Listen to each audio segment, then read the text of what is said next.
We have something new. If you want to speak tonight, we have a sign-up sheet at the podium. Please fill out the information and we'll call you when it's your turn.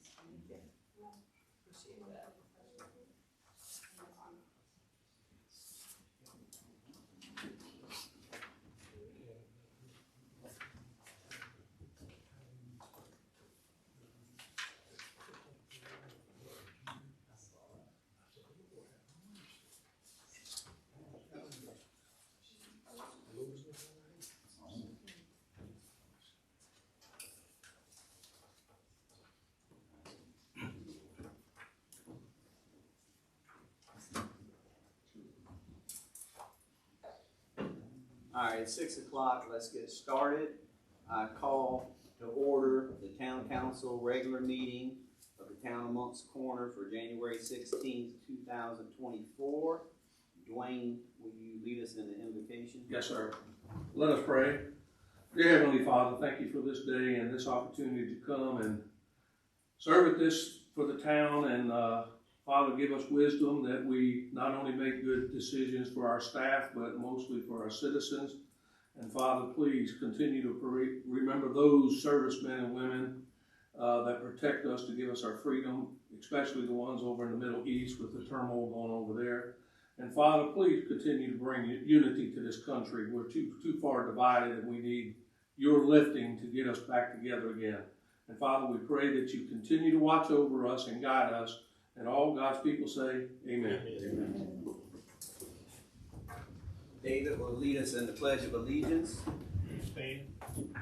Pledge allegiance to the flag of the United States of America and to the republic for which it stands, one nation, under God, indivisible, with liberty and justice for all.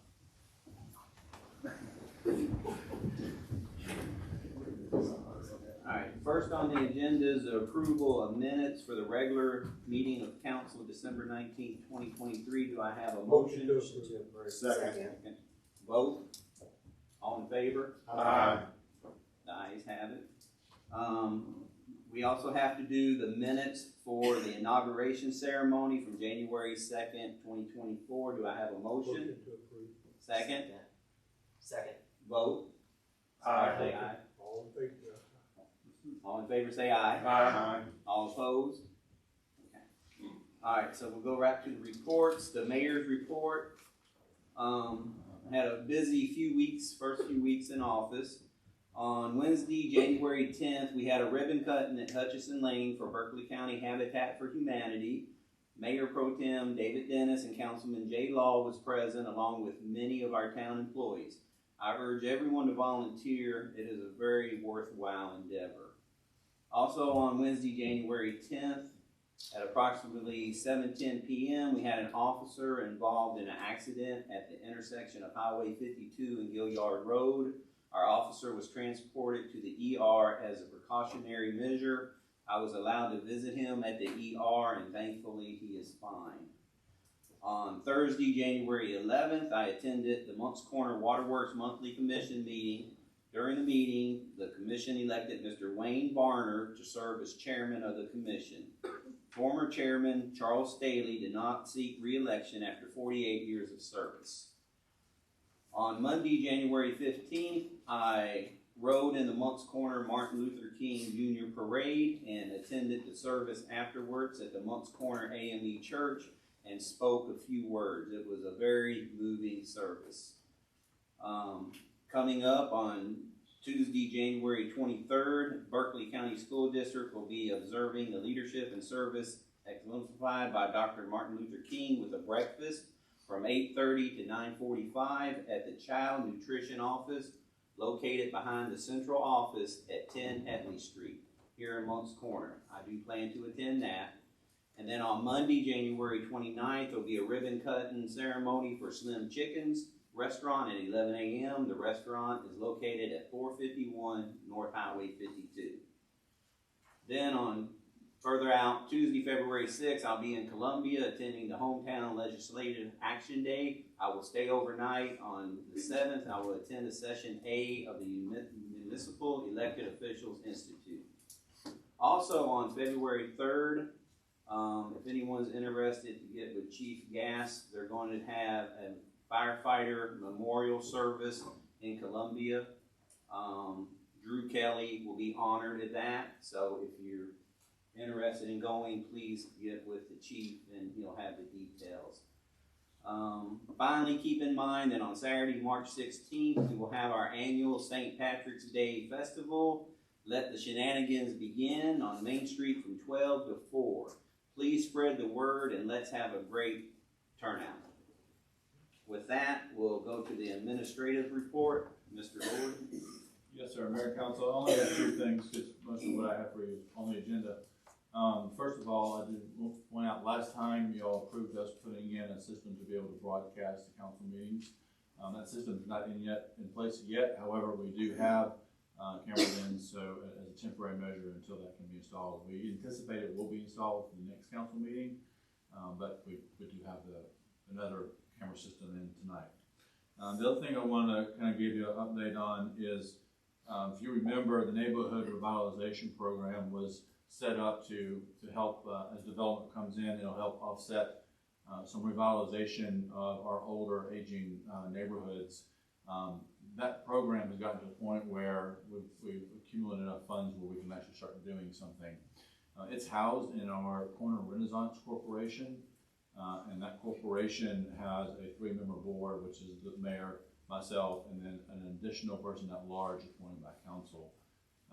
It needs to be not a town person. So if y'all can be giving some thought to that about who you might like to see appointed in that position, we're kind of at a point where we need to start doing some projects with that fund, and it'd be great to have that board fully staffed. With that, I'll be happy to address any questions you may have.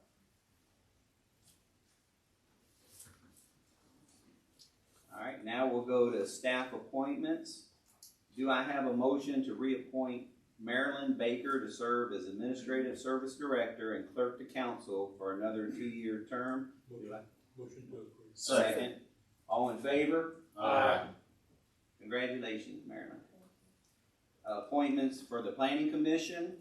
Do I have a motion to reappoint Charlotte Kumperneck, Glenn Pipkin, and Chris Condacor to serve on the Planning Commission for another 4 years term? So moved. Second. Take a vote. All in favor? Aye. Congratulations. Budget calendar adoption for fiscal year 2025. Administrator Lord, would you please? Yes, sir. So in your packet and on the screen is a proposed calendar for this fiscal year. We are envisioning starting with a pre-budget workshop with all council, just to make sure all of our goals are aligned, so that when we present you a balanced budget, then it meets what you're expecting. So what we're looking at is March 26th and 27th. Would like to do a day and a half with this workshop, just so with changes in leadership, make sure we're all on the same page, and so the staff knows where to go forward with the budget as it's drafted. I won't read all of these to you, but this just lays out the process between that point and to budget adoption. So if it's okay with council, I'd like to have this approved, and so we can have this as our marching orders. Do I have a motion? So moved. Second. Any discussion? All in favor? Aye. All right. Contract consideration, architectural services for recreation. Administrator Lord. Yes, sir. So if council remember, we did the recreation master plan. The results of that were released in November of last year. And I told you, like, here's all the projects, tell me what you want. And based on the feedback I've gotten from council and mayor, what we have here is a proposal from Wooden Partners, which is the firm that did the study, to do the actual construction documents so that the projects can be bid, to do the bidding process, and do the construction oversight once it's done. There's 3 of the projects listed based on the feedback I received from y'all. Of course, Lacey Park, I think, is everybody's number 1. The pickleball courts at Sports Complex, Recreation Complex. And then one slight change is at the middle school, the tennis courts there, they had it where it was an option where you do pickle courts there, but then they also had the pickle courts at the other location. And since they're doing pickle courts at the other location, this is to upgrade those tennis courts. And so it would give you 6 tennis courts, between 4 at Lacey and 2 in front of the middle school. And so these are the 3 projects that are proposed. The proposal is a set of fees, which is on page 21, that lays it out. And it comes to $250,000, $250,300. This is about 10% of what the expected construction cost is going to be. When you're looking at architectural and engineering services, you really want them to be between 8 and 15% of the project. So I worked with them and got this at 10%, which is really good given some of the complexity we're going to have, especially at Lacey Park. So it's $250,300. There is an additional reimbursable cost. This is their travel expenses or any production costs they may have. So just for your consideration, approval of these architectural services. Do I have a? Oh, go ahead. I was gonna get there. Do I have a motion to enter into agreement for architectural services with Wood and Partners for Moncks Corner, Lacey Park, tennis court upgrades at Berkeley Middle School, and pickleball courts at the Regional Recreation Complex? Do I have a motion? Motion to approve with discussion. Second? Second. And for discussion. So where, Mr. Lord, where are the funds coming from for this? So the funds for this, for the design, would come from the ARPA money that we have. When we get to construction, there's not going to be enough there, and then we're going to be looking at fund balance. Now, the town has been reserving money the past several years because we knew this was coming online. And so what I anticipate is going to happen is you're going to we'll go through this process, which is probably going to take 9 months, at which point we are in a new budget year. So I would expect the actual construction to be part of the budget conversation. So if we all agree on this, pulling the money from the ARPA, and we have this drawn out, we don't necessarily have to build all 3. Correct. But they will be, At the same time. they will be designed, and at that point, we can pick and choose which projects we actually have the money to complete. That's correct. Any more discussion? I'll call for a vote. All those in favor? Opposed? Okay. Now we have a resolution, the 2024 safety policy. Chief Gass. Good evening, Mayor and Council. As you folks all know, we're a member of the Municipal Association of South Carolina, and we're insured through the South Carolina, I wrote it down so I can't mess it up, South Carolina Municipal Insurance and Risk Financing Fund. And one of the things that we have to do to stay current with all of that is, after every election, we do a safety policy resolution. So the resolution 2024-01R safety policy resolution. Whereas the mayor and town council of the town of Moncks Corner recognize that the prevention of accidental losses affecting employees, property, and the public will enhance the operating efficiency of the town government.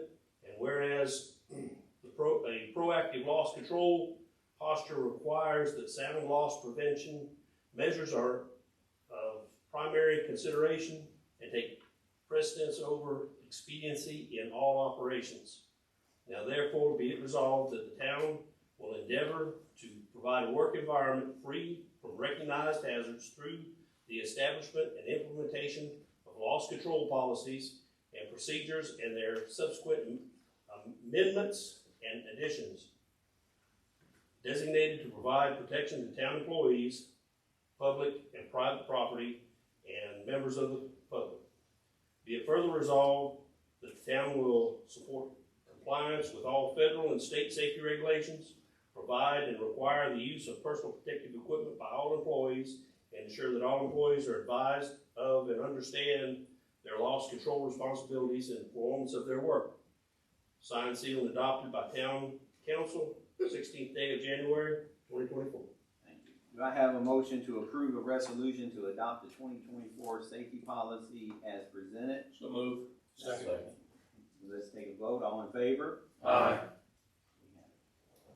All right, I have an ordinance for the first reading to consider a conditional zoning map amendment CZ-23-03, request for 5 parcels, TMS 123-00-06-057, 060, 061, 062, and 063, totaling 1.8 acres, located on Reed Hill Road from C2 General Commercial to CZ R4 multifamily residential to allow up to 45 dwelling units. Justin, can you speak on that? Or there's some technical issues. Yeah.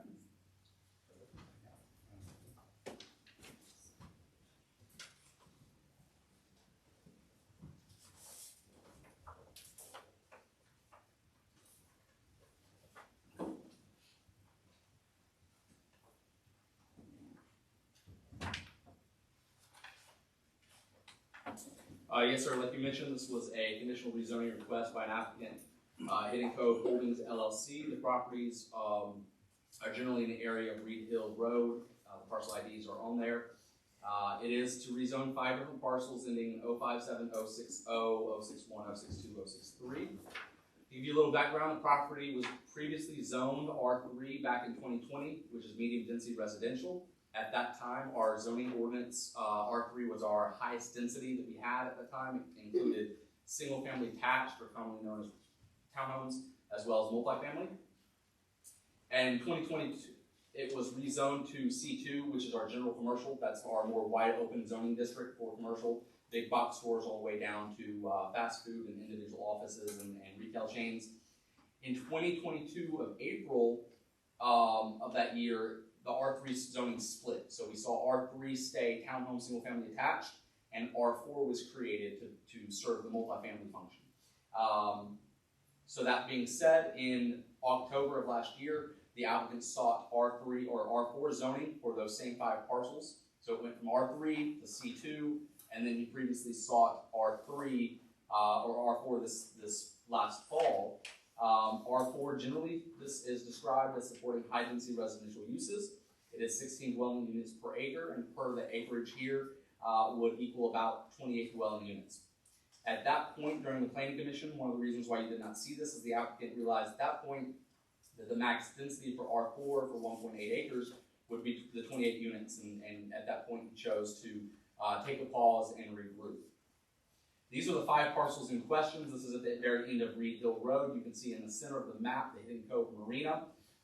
You can see the blue kind of dot there is where the restaurant is proposed to be located. You can see the boats, obviously, and you can see 17A further south. The Hidden Cove townhome or condominium community surrounds it to the south and to the southwest. This is the current zoning. As you can see, C2 is that darker red with R3. This is a mapping error. When we switched from R3 to R3 and R4, we never updated the map. We're working on that with Berkeley County, who controls our GIS, but that is currently all zoned R4, that light pink, and then you can see the parks and open green space area, which is that funky colored lime green. To give you an idea of kind of what's around there now, obviously to the north, the shaded, the part that was unshaded, that you could still see the aerial, was Flex 1 in Berkeley County. It's largely vacant.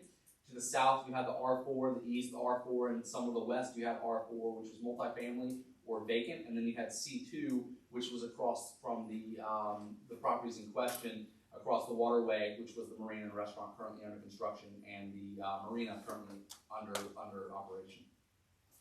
Just to give you an idea, the permitted uses for R4 will be multifamily primarily. Those are considered vertically attached condominiums. For the sake of this conversation, townhomes and condominiums are not the same thing. Condominiums are a fancy way to say apartments with regard to building code and zoning code. Whether they're for sale or not has no bearing with the town of Moncks Corner. We cannot prohibit anything like that from occurring. We can't prohibit apartments from being condoed out. We can't prohibit condos from becoming apartments. They're fundamentally constructed differently as well. So single-family attached townhomes are not the same as condominiums. Condominiums are more closely related to apartments. So that being said, there's a very finite amount of uses that can be used in R4, as well as a couple of special exceptions there that run the gamut from churches to public parking and playgrounds and things of that nature. The density. So that's one of the keys that we wanted to harp on tonight, because that is the particular reason why the applicant took a pause and is now seeking a conditional zoning, R4. The conditional zoning requests a higher density. As I mentioned previously, it was 16 dwelling units per acre, which equaled about 28 dwelling units for the 1.8 acres of the 5 parcels. To put that in perspective, the applicant's seeking a 25 dwelling unit per acre maximum. So that would equal about 45 dwelling units on that same 1.8 acres. Staff did some analysis. The current hitting cove around that property right now is subject to about 23.4 acreage with about 196 units. That equals about 8.36 dwelling units per acre. The Waterleaf Apartments out by Foxbank, which is part of a larger PUD, has very walkable features, proposed grocery store hopefully coming soon, plenty of recreation and single family, as well as some other retail out there, Bojangles and the like. They benefit from a 12 dwelling unit per acre. Approximately 26.39 acres, 318 units is what they see.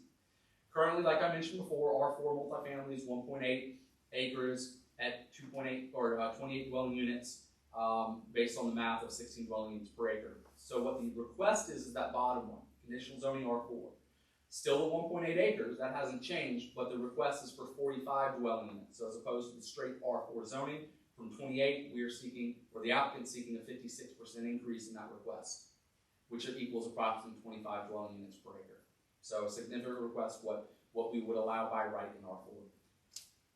The transportation for this project would be looked at by traffic impact analysis by our traffic engineer, Veal Engineering, and would be subject for review prior to a preliminary plat or site plan approval. So we will look at all the identifying traffic impacts that this project will have when it's laid out. Obviously the number of driveways, the number of units, all of that gets hashed out with the TIA, and then the TIA can do its mathematical work. We've got to fill in the blanks, and we're not quite there yet with the applicant.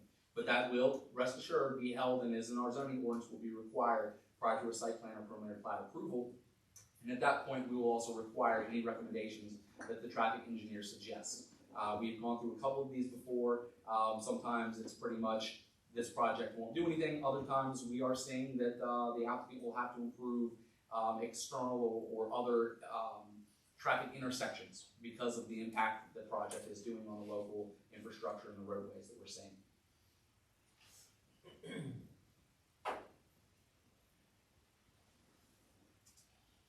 To give you an idea of the plan, Mo, if you could go back one more. This is the overall site. You can see the marina to the north. The Reed Hill Road is going to be on the left edge of the screen here. To make it simple, I've color-coded these buildings. There are 2 buildings with 45 units, the orange building and the blue building. Both buildings are similar. The only difference is the number of units, and one's a little staggered. Both of them will benefit from 2 stairwells as well as 1 elevator shaft on each end, or for each building, 1 on each end. There will be parking underneath, so it will be a 4-story building within our zoning ordinance that allows maximum height, so we're good there. You can see the orange building and the blue building kind of make this L shape. That is for what staff understands to be views for these condos to overlook the marina. Next, please.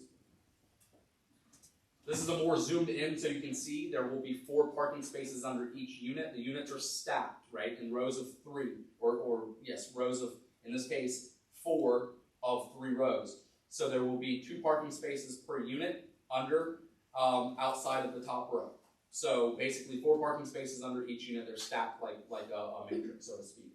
So that 3rd unit will have to find another place on site to park, which we will require to make sure that that is addressed. Right now our parking standards are 2 parking spaces per unit, And so at this preliminary sketch plan, the applicant is showing the appropriate 90 parking spaces for 45 units. Go to the next one, please. This is the blue building. It's kind of zoomed in. You can see remnants of the orange building to the top left. It is staggered. So if you look at the concept or the conceptual drawing in your packet that we will see in a second, that is not 3 different buildings. It's one building that's staggered, very similar to beach condos that overlook the water. You want to make sure that every condo has a decent view of the ocean, so they're staggered a little that way. You can notice how there's stairwells at each end, like I mentioned. And this one, the elevator shaft will be to the bottom right of the unit. Again, the orange one did have one. I didn't call it out. I apologize. You can see some of the parking, surface parking to the south and to the west of this drawing for the units that don't have the covered parking underneath. This is a rendering. This is the conceptual rendering that's in your packet. This is staff has gone back and forth with the applicant on this a couple of times to make sure that the site plan matches the conceptual architectural drawings. I highlighted the buildings out in blue and orange, corresponding colors to what you previously saw. So you can see the marina in the background. You can see the boat storage, the dry docks. You can see the restaurant slightly over the orange highlighted building, which is the orange building. Reed Hill Road comes from the south and goes west diagonally. So the rest of the Reed Hill, Hidden Cove, townhome community, condominium community is kind of off-site to the right. The Walmart is off-site a little further to the right, and as you're looking towards, you can almost see 17A as it crosses the tail race. One of the data points that is considered by Planning Commission as well as Town Council is the comprehensive plan. Our comprehensive plan adopted in 2017 does designate this area as residential high density, which is loosely defined as anything over 8 dwelling units per acre. Remember, again, the applicant is seeking 25 dwelling units per acre, so it's a little bit of a step up. And the R4 does allow for 16 dwelling units per acre. So again, significant increase in that. This is the comprehensive land use map, or the future land use map within the comprehensive plan. You can see it's highlighted in that orange, which is the high density. You can see the darker red to the south, which is, generally speaking, our commercial areas. You can see downtown and our main street areas and our nodes. Mostly everything else in that yellow area is either in the county or what we've already deemed to be low density to medium density residential. So this kind of does fit within that little notch. We don't have anything much higher than 8 dwelling units per acre. This is the highest density that would fit. But again, just another data point that y'all should consider. This is a more zoomed in approach. The pixelated area around it's an older map in 2017. You can see to the northwest, that pixelated area, that's that Flex 1 Berkeley County area I was talking about earlier. Flex 1 is largely agricultural, largely rural for residential. I believe it allows for modular homes and single family, and that's about it. Across the Hidden Cove area, it's not designated on this 2017 map, but that's where the marina and the restaurant is right now, which is currently zone C2. The staff does feel with the 3 of the 4 land use goals and policies in the comprehensive plan that this meets, that the town will guide land use patterns, encourage new growth in areas that maximize efficient use of existing infrastructure and investment in expanded infrastructure. The town will continue efforts to guide the growth of land adjacent to existing boundaries, and the town will promote development that is appropriate. LUI 1, again, Reed Hill Road is existing. The capacity of Reed Hill Road will get studied at TIA, and hopefully the TIA and staff will work with the applicant to make sure any improvements along that road and existing infrastructure is met. 2, the town will continue to guide growth through existing boundaries. Again, this is already adjacent to R4. Now it's straight R4, it allows 16 dwelling units per acre, and the applicant seeking 25 dwelling units per acre, but it is adjacent to R4. And then finally, promote development that's appropriate and compatible with neighborhood uses. The best plan of action for density, maybe not 25 dwelling units per acre, but certainly 16 dwelling units per acre is walkability. You have Walmart, you have a lot of retail there, you have a lot of commercial, it's adjacent, very close to 17A. So we do feel that that's compatible with that comp plan goal and policy. Again, we did mention it aligns with the residential heavy density. We said aligns, not necessarily compatible with, because it is 8 dwelling units per acre versus 25 dwelling units per acre. But we do feel that it's already developed multifamily density, medium density residential and commercial areas, as I mentioned earlier, and could become a walkable community. It could be a nice centerpiece for to bring the community, the existing commercial across the marina. At least that's the hope of the applicant. Staff can see it. again, we're not backing it wholeheartedly, but again, we can see it. One of the concerns that staff did raise in our staff report that we did raise to the planning commission was the density may be too much for the town. Again, if you go back and look at Waterleaf, if you go back and look at the existing hidden code condominiums, 8 dwelling units per acre, 16 dwelling units per acre, that may be appropriate for Moncks Corner. 25 dwelling units per acre, that's an ask. That's not a simple mother may I. That's a big ask, and that's something to be considered. Staff certainly has worked in different places where that kind of density is applauded, but is it appropriate for Moncks Corner is the real question, and that's a question that we put forth to y'all. So we are cautiously recommending approval this time. Planning Commission heard it in December 27th and voted 5-0 to recommend approval as well. They had some concerns. Some of them had concerns on density. We did have one applicant or one citizen from the audience raise some questions about traffic and parking and the like. But that's kind of the gist of it. I'm available for questions if you have any. I know the applicant and some of their staff is here. Should you ask them any questions or if they want to fill in any blanks that I may have left over? I have a question. Yes, sir. Will this new neighborhood, will it be a separate entity, if you will, from the existing hidden cove, or will it all be one natural landscape? That is my understanding, but I would defer to the applicant. Okay. Do you know? I can come up if you want to answer the question. Sure. Come on. Hello, everybody. I'm Carl Rakes. How are you? I got a target, a moving target. But yeah, so it's going to be completely separate to Hidden Cove. I serve on that board with Glenn and several other people. We're trying to get that place cleaned up, and it was my original intention to incorporate that into the condos there. And then I guess the original intention was going to put the restaurant there, and then we went through and annexed into the town, and were able to clean that place up and just with the permitting and everything. So that all worked out good. So we changed it. We're going to put condos up there and incorporate them with Hidden Cove Marina, or the Hidden Cove condos. And it's just been an uphill challenge getting anything kind of cleaned up around there without a lot of pushback from certain people. And so anyway, that's why I decided this will be a completely gated off community from there. It'll be tied into the marina. It'll be somewhere where you can go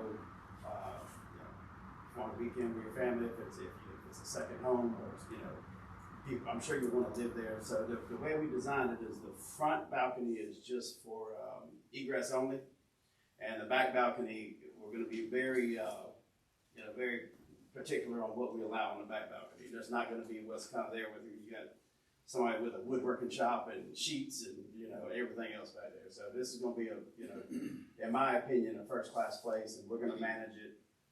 Not going to have a large board. If I want to empty the dumpster, I'll empty the dumpster. Those of you that have been down to the marina, I'm sure y'all see that there's not a cigarette butt on the ground, no beer cans, nothing like that. So it'll be something that we manage and we take care of. So basically, with the increased density, you're just going up another level. Well, so the density, and we are approved inside of these condos. I don't know if you remember, but I've got 4 lots in there equaling 1.89 acres, and those are permitted for 32 units.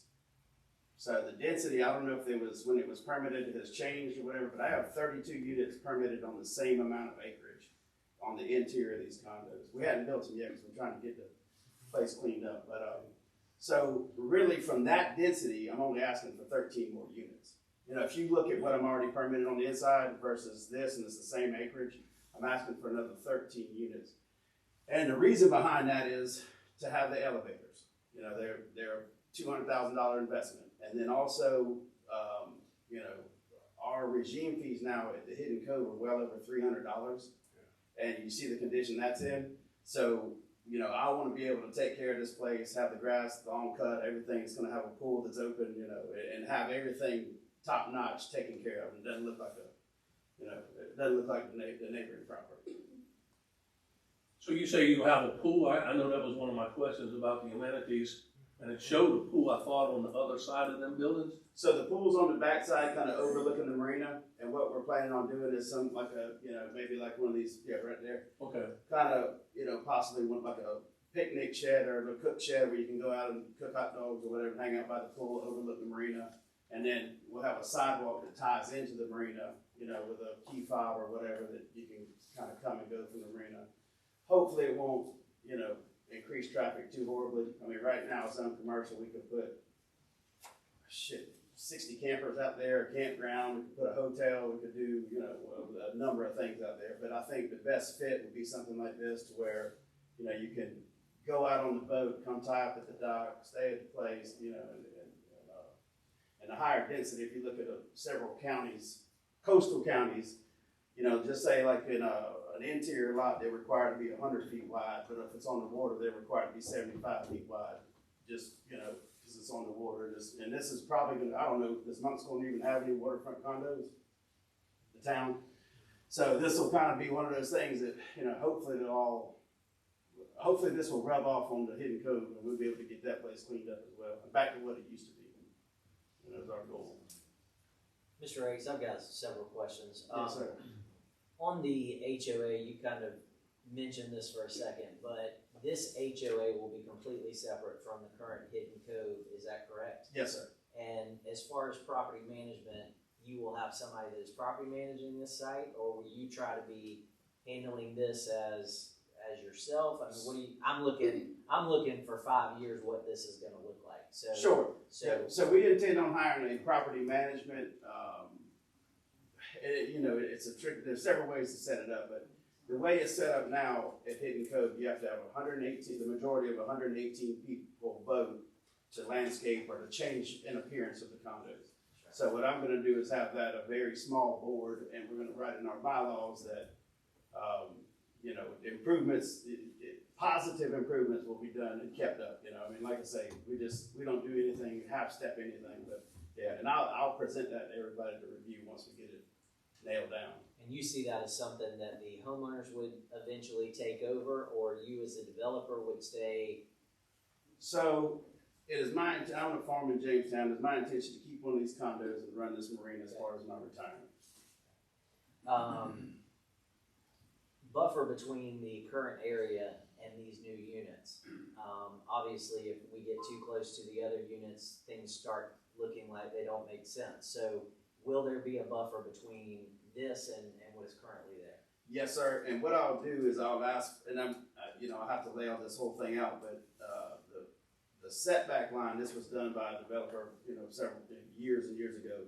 But the setback line from those condos was not ever put in place. And I don't know if there was one in the town, but literally the corner of that building that adjoins this building is, I mean, touching our property. I mean, it's within 2 inches. Yeah. So they didn't have a proper setback, but I mean, yes, we will have a buffer and we won't, you know, everything will be shielded very well. And there will be no shared amenities between the two? No, sir. Okay.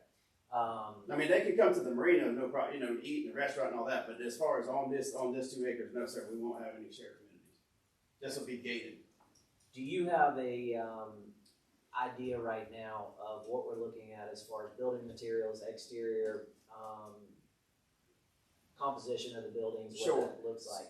So it's similar to what we've done at, you know, the restaurant. We've used a Galvalume standing seam. Looking for probably some hardy plank, definitely hardy plank, but you know, maybe a board and batten, something, you know, a little bit higher end. And then I would think the balconies and the front and back balconies would be, you know, powder coated aluminum.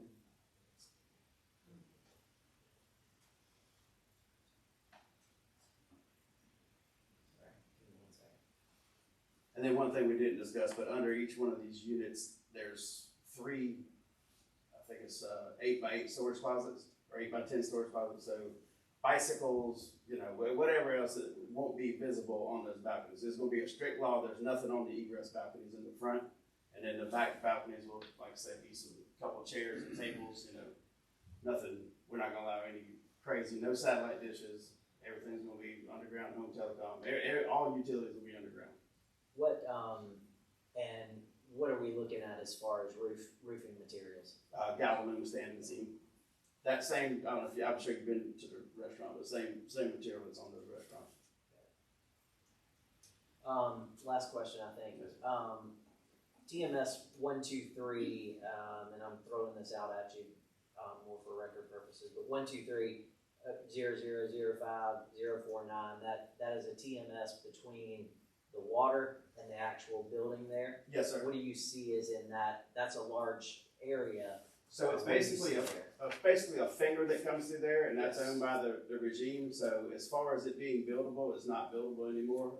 I think I own the buildable property that's in there, and then we have one other person that owns it closer to Walmart, but there's nothing else designated in the master deed that can be developed there. So we see that as mainly green space? Green Is that space, what yes, we're sir. calling it? And I'm currently maintaining most of that. The direction of the board, cleared it and got, took a lot of the underbrush out there and cleaned that whole bank up and stabilized the bank. And we grassed it and did all that. But yeah, we maintain that now at the direction of the Hidden Cove board. Thank you, that's all I have. Yes, sir. I got a question for you. Yes, sir. You're part of the Hidden Cove project and this project, correct?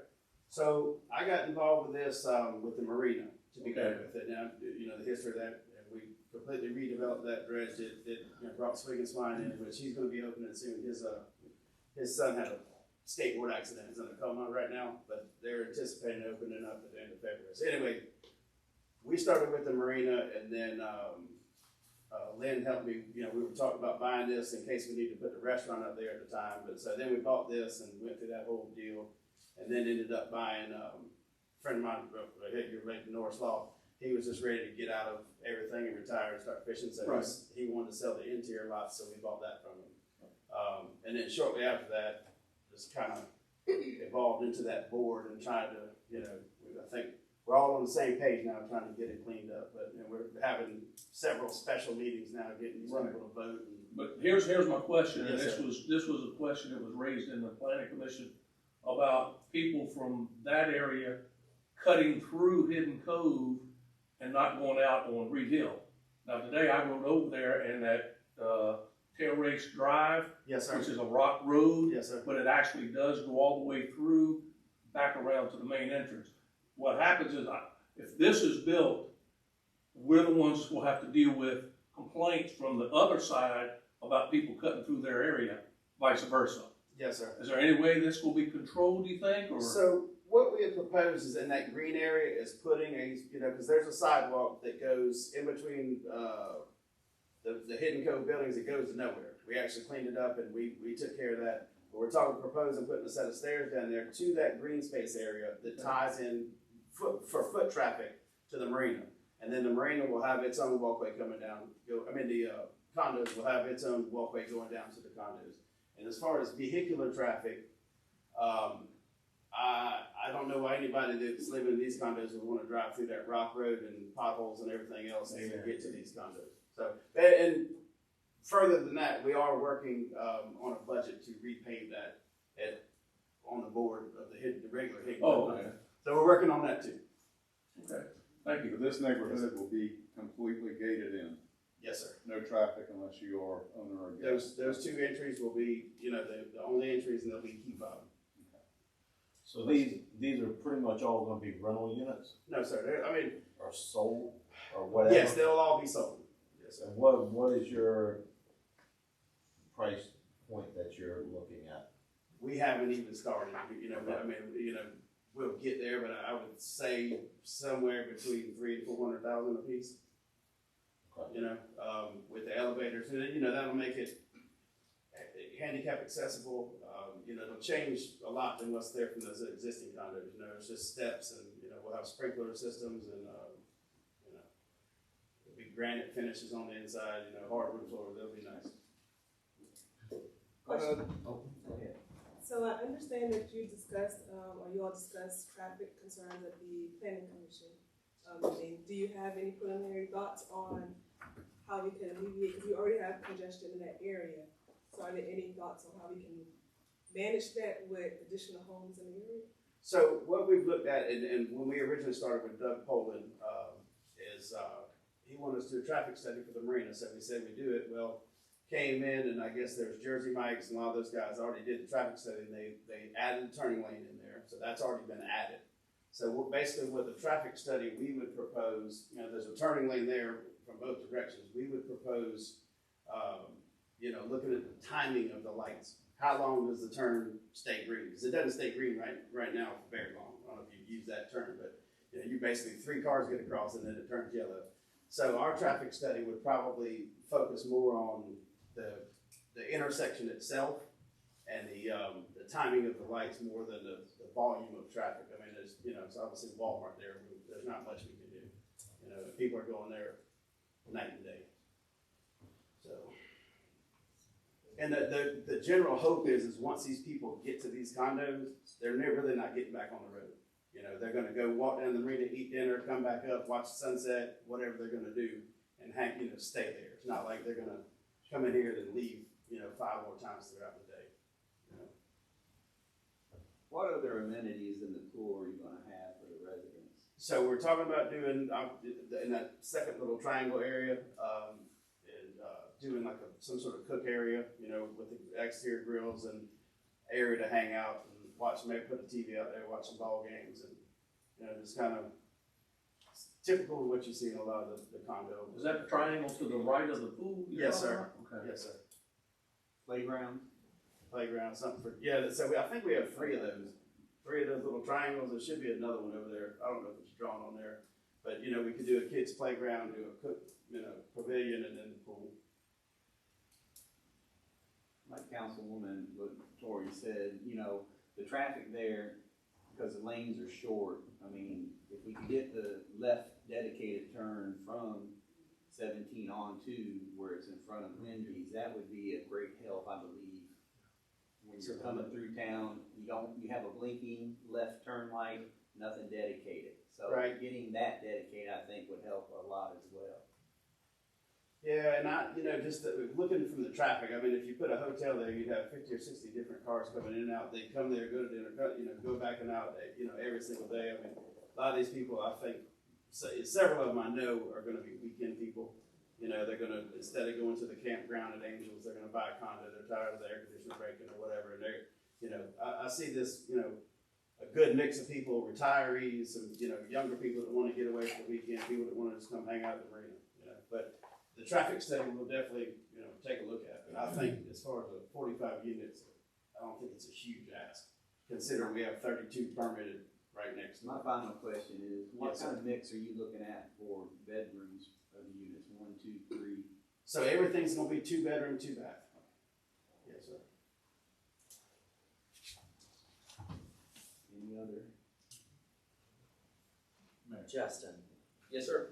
let me ask you one more question. Yes, sir. When you keep referencing the interior lots, which lots are you talking about? Is that where the blue is right now? Is that kind of what we're looking Yes, at? sir. If we could go back out to the, maybe the one that showed the whole complex of Hidden Cove and everywhere. Keep going. All right. So if you look right here, it looks like 1605, 1606, 1508, 1503. See that in there? Yeah, I'll come point it on this Actually, one. can you? Yeah, I'll come point that for you. So that would be this area in here. So I own this, which I looked up on Hunt Maps, and it looks like this is about a 1.8 acre. So we have 4 buildings permitted in here. 4 buildings at 8 units per Right, building. okay. So there's 32 here. And, with the consideration of being the waterfront, tying to the marina, doing all that, that's what I'm saying. I'm really only asking for 13 more units than are permitted right here. And is 6058, is that you too? Next square in the middle? This is owned by the regime.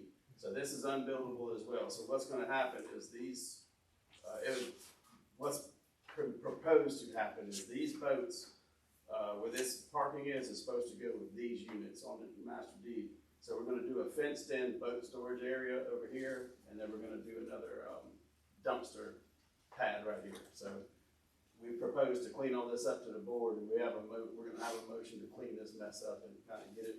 There's bums and trash and just all kinds of stuff in there. Random dogs running through there. So we're going to clean that up in the next few months. So I think, yes. And that's regime property. I think this is the one that there's 1 or 2 more buildable lots on the master deed, and that's it that can be built in there. Mr. Lord? Yes, sir. I think, Mr. Westbrook has a couple of things he'd like to follow up on. Leave me here. Y'all done with me? Thank you. Thank y'all. I've been taking some notes. I want to make sure that I express staff's ability, but also our limits as well as the applicant. What Mr. Lord was going to comment on was when a TIA is done, we have very strict rules on what gets looked at, and that is done by our traffic engineer, paid for by the applicant. That is not led by the applicant, it's led by our traffic engineer, and then those recommendations are then required of the applicant. So that's something that we will look at. For example, one of the very strict requirements that we have is that no project requiring a TIA shall ever subject an intersection to any level below a D. So if it goes below a D, it's up to the applicant to find a way and their engineer to bring it back up to a D level. So any impacts that this has off site is entirely at the discretion of the traffic engineer and their professional expertise. That's why we hire them. So just want to clear that up. Also, we have some comments on a lot of amenities, proposed the property management, buffers, bylaws, materials of the building themselves, storage, layout, whether they're sold, whether they're rented, price points, as well as the number of bedrooms. While I can appreciate Mr. Rake's enthusiasm, nothing he told you tonight is binding at all. He could sell the project the day after y'all zone it. I'm not saying he is, but it's my job to protect the town and make sure y'all are aware of the facts. If he sells the project with entitlements, it's whatever the person wants to build outside of 45 dwelling units. That's the only thing in the conditional zoning that is being requested by the applicant. It's the only thing put forward outside the R4. There are not protections for multifamily for building materials in the zoning ordinance.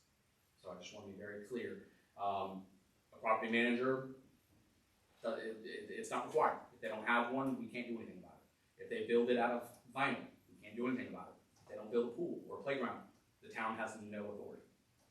So I just want to make sure everybody's very clear on what's being requested. It is a conditional zoning, so y'all have the ability to negotiate these things. I highly recommend that y'all use staff as a proxy, and we do this offline, but it is entirely up to y'all and y'all's discretion. So I just want to make sure y'all are aware of your limits, authorities, and abilities. I will say this, I'm sorry. I will say this. You know, I've been down to the marina or the ditch way back in the day.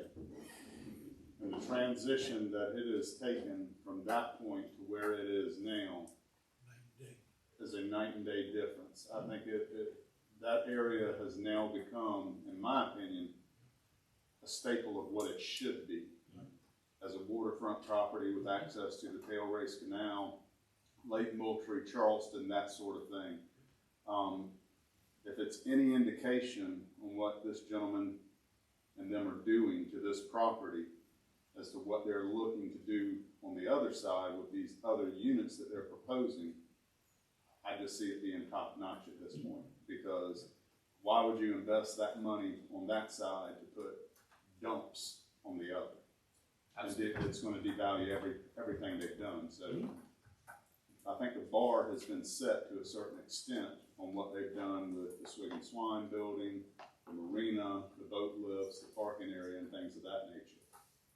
I just wanted to say that, just as, you know, you're cautioning, but I think we're seeing the direction this property is going. Yeah, I just want to kind of back up what he's saying. He's just saying simply, if you want to make sure those things happen, then the recommendation would be to add those as additional conditions. So. And in the motion. Now, just let us do the motion if you want to move forward, and then you have another reading. Let us know what you want, and then when we talk to Mr. Rakes, and then what he'll agree to, what he won't agree to, and then that will come back to you in the second reading. Okay. All right. Go ahead. Thank you. I think the project would be a great project. My only concern would be traffic. So at what point during the process do you conduct the TIA and that you would be notified of it? We can certainly notify you of it. Generally speaking, that happens at the site design. TIAs, like I mentioned before, are very specific with regards to A, the number of units, but B, also the entrance points, access points. Mr. Rake showed 2 entrances. I don't think that will be an issue, but I've seen where SCDOT won't allow 2 entrances. Again, I don't think that would happen on Reed Hill, but on 52 it could. So finding out the exact location of that, and that's going to be based on Mr. Rake's engineered submittal. So we'll look at the engineer submittal or a very detailed concept plan to find out exactly points of ingress, points of egress, the number of units, things of that nature. And then she'll start running those numbers with those variables installed. And we can definitely make you aware of that as that process moves forward. But it's before site plan and building permits, but after the zoning entitlements. Nothing can be done until, I mean, as far as construction, no breaking ground until. Correct. Yeah, so what will happen is y'all approve the entitlements. Mr. Rakes will move forward on a very preliminary engineered plan showing those details. We'll start working with our traffic engineer to start running those numbers. That TIA takes about a month, maybe two, depending on school. We want to make sure we account for everything. And then we provide that TIA, once it's been approved by SCDOT, to the applicant, and then the applicant incorporates those required recommendations by the engineer to their final plan. Staff will approve that. Once we approve the site plan, they can start moving with construction permits. One question, Justin. Yes, sir. Has the TIA ever, I mean, you were speaking about the TIA study, and if, once they do that, they have the ability to downgrade that intersection to an E from a D. Would the TIA ever recommend, and I'm speaking out loud here, would they ever recommend taking this from X amount of units down to Y amount of units to basically keep it in D? Because we're dealing, I know up there at Chick-fil-A, we're dealing with a congested area. There's not much room between Chick-fil-A and Wendy's and that whole little corridor right there. And I mean, I know we can mess with the lights and adjust the timing and things of that nature. And that left turn lane by Wendy's definitely needs something done with it. But I'm just wondering if they've ever come back and said, instead of, what is this, 45 units, it'd work better, we could pass it as is at 35 units or something like that. That's a very, 9 times out of 10, that's a variable that we submit to her, and she works her mathematical magic with that variable, and she'll come back with improvements. So she may come back and say, with 45 units, you may have to widen that road. You may have to install a larger taper or more storage. She won't look at it from a standpoint of, what do you have now? How many units can you get? She won't reverse engineer it. So she'll take the variables we and the applicant give her, and she'll say, this is what you need to do to make sure that the intersections and the traffic maintain at least what they already currently exist, if not get better. Okay, that's just a general question. Yes, sir. I mean, nothing. Good. No. Justin, do we have an update as to, speaking of this area, as to what is going on with the old anglers and what we may see coming into that area that may also impact this? Not this time. Staff has very occasional phone call about the property, but nothing followed up by anybody. I was under the impression their original intent was to put a lot of commercial up there, being on the 4-lane highway right next to Chick-fil-A and everything, but that project's kind of been going for a while. And then, if I could, Mr. H, you can just holler from back there is fine. How many, the one last question I had is, how many units per floor are we looking at right now? So, I think you have, on the small building, there should be, I think it's 7 units. 4 and 11, or 4 and 12. 15 per floor is what the plan shows. So 4 and then another 15, so 15 total. Yeah. With 4 and 10. And the smaller building is, that's right. Yeah. Yeah, but it was like, it should be 5 and 10, I don't know if there's something, but it's 15 units, 3 units high, Got it. 45 units. Okay. I know, and we went back and forth on about 20 different emails, so this may have got mixed in there, but we got everything dialed in together, so I don't know if this is one of the other ones, but it should be about, one building's gonna be smaller because it's on that shorter L, and the other one's gonna be a longer, and it's gonna have the stagger in it, just to kind of partition off the units. Okay, thank you. I see where my number was. Yes, sir. Not working out. That makes sense. Are you agreeable to work with staff to farm up the amenities and things that you've discussed? Yes, sir. Oh, yeah, yeah. I mean, and Justin and I talked about it earlier, and he had told me, he's like, listen, don't promise you're doing this, promise you're doing that, because you can't hold me to it.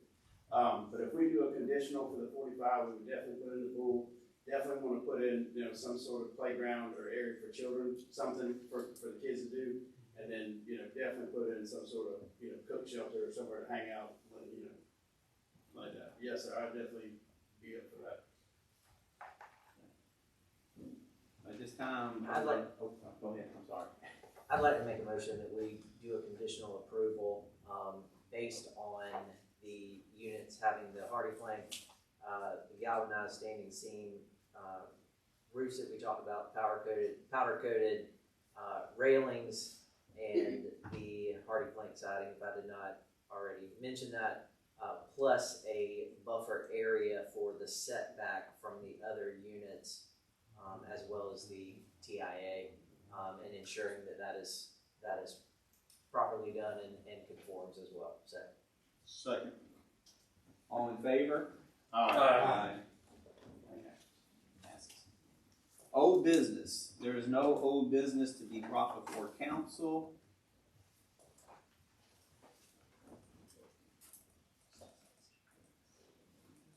Okay, it's time for public comment.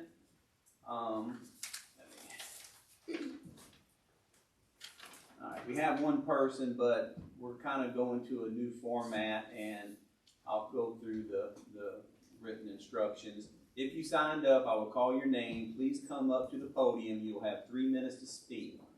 This time is to give citizens a chance to give town officials feedback. If you would like any follow-up and have checked the box on the sign-up sheet, someone from the appropriate department will get back in touch with you.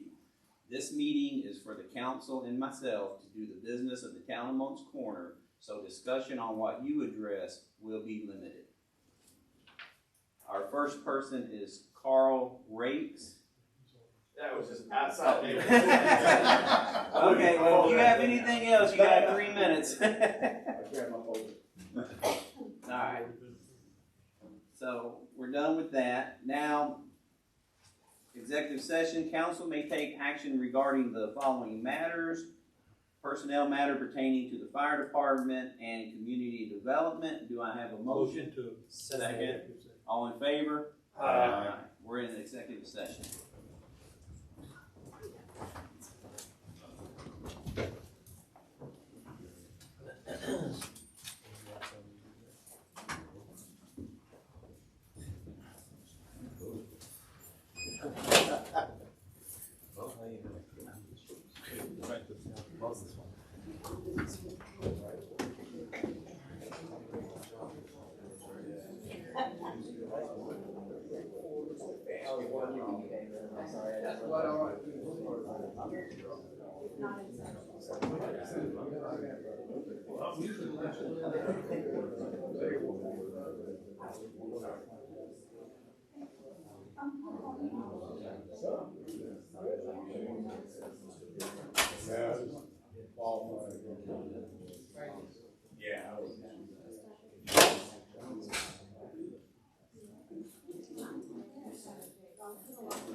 Just forward.